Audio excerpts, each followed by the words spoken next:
toog ci mbedd nag ak ci buntu kër yi li nga xam ne mooy ay àq yoo xam ne nit ko war na ko bàyyi xel.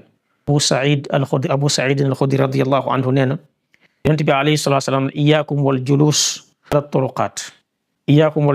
turuqaat maa ngi leen di moytuloo toog ci mbedd yi. qaalu maa lanaa budda ñu ne ko yonent bi mënta ñàkk de ñun foog ñu toog ci mbedd léeg-léeg.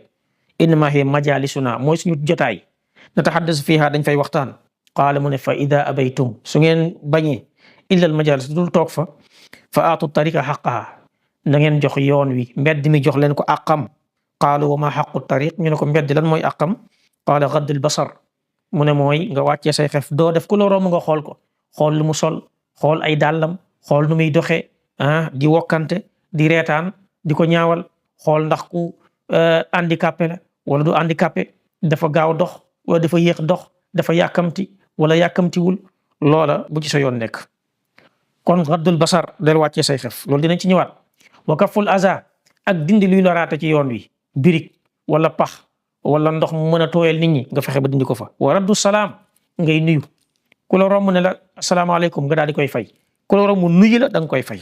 yemu fa wa amrun bil maaruf ak digle lu baax wa nahyun anil munkar ak tere lu bon hadis bi muttafaqun alayhi la kon yii mooy àq yoon bokk na ci